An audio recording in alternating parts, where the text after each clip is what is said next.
Chris in California. Hi, Chris. What's on your mind today? Hey, Dan. So I have two things for you. One is today's my birthday, but I wanted to give you a shout-out and say thank you for everything that you do during the pandemic and then some, because you are awesome and top of the bar at what you do. So I just wanted to say thank you. And two is I wanted to ask you a question in my Ed Ogeron voice. All right. If that's possible. Okay.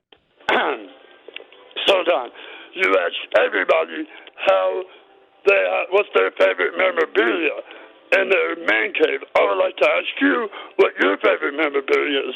And want to say, go Tigers, LSU. All right. Thank you, Chris. That's Chris in California. It sounded a little bit more like Cookie Monster, but the Go Tigers at the very end. I like that. Favorite piece of memorabilia in here? Is that what he was saying in the man cave? Oh, it changes almost monthly here with what there's too many things in here. We got way too many pieces of memorabilia. Yeah, Paulie. I like when people send us stuff that's original. Did Mark Cuban send us a letter from the commissioner where he's fined like $100,000? Yeah. Yeah, Mark Cuban sent us that. And that's cool because that's one of one off his desk. I think I have it. And I think that Jim Parsons sent us the script from, was it the script from the 100th episode of Oh, that's a pretty good one. Big Bang Theory? Yeah. That's a really good one. Yeah, I got this from Cuban. This is a letter on NBA Association letterhead. It's October 8, 2004. It says, by Federal Express from Mark Cuban. He's being fined.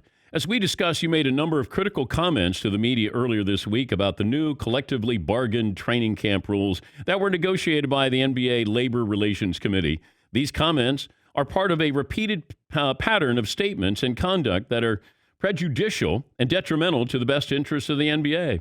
Accordingly, pursuant to Article 35A, C, and D of the NBA Constitution, you are hereby fined $100,000. Please remit this sum to the NBA no later than Friday, October 22nd, 2004. Sincerely. So Cuban sent me this because I said, how many letters do you have where you've been fined? And he said, well, a few of them. I said, well, then send me one. And so we got that one sent to us back in 2004. Yes, Paulie. We have a Lance Armstrong yellow jersey from the Tour de France. You know, each stage you win, you get a yellow jersey. You asked Lance Armstrong a long time ago, where are all the yellow jerseys? He's got tons of them. Yeah. And he goes, well, most of them are in a pile in the garage. And you said, can you take one off the top and send it? He goes, yeah, sure. Looking to get rid of them. Well, you know what? Speaking of stuff in the garage, Carson Palmer's Heisman.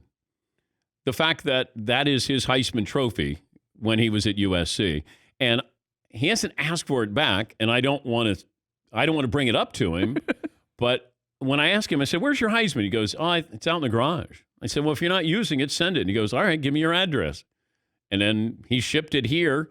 This protective suitcase that it came in, and we took it out and put it up on the bar there. That's Carson Palmer's Heisman. Yes, somewhat underappreciated, I think, but certainly unique. Don't we have a jersey from Landon Donovan when he was sick with the swine flu?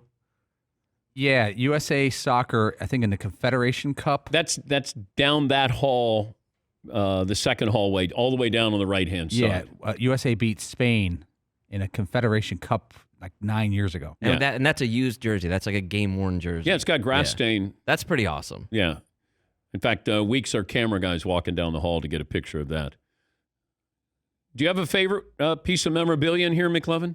Yeah, I mean, whenever people ask me that, I always go with the Ryan Leaf jersey just because the story behind it. That's my no-brainer that he had with the Colts jersey. The fact that they had a jersey made up for Ryan Leaf on draft night with Peyton Manning tells you they weren't quite sure who they were taking in that war room.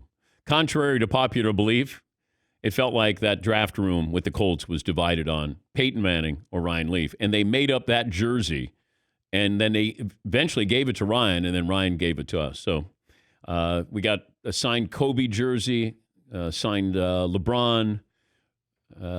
We got a bumper from Tony Stewart. Yeah, Tony Stewart wrecked his car at Daytona about a decade ago, and it burnt to a crisp for the most part, the car. And he said that's all that's left. It was sitting in the back room of his shop in Indiana or in Charlotte. And he goes, this will be pretty cool. And it arrived at here in like a normal mailman brought it in. You know, like a normal mail person from the UPS. It's this big long board. And he goes, "What's in there?" I go, "You want to stick around and see?" He goes, "Yep." Yeah. And he goes, "Oh, that's an original one." Got a couple of Kelly Slater autographed surfboards. Yes, Todd. You had this old school Yankee Stadium lights. I know in the old studio over the door, which I No, I think it's have still in it there somewhere, which is and then awesome. It's right over my right shoulder, and then somebody put a stronger bulb in there, Oh, and it burnt through Oh, the what? welcome to Yankee Stadium. what? And there's right in the middle of it, it burnt through it.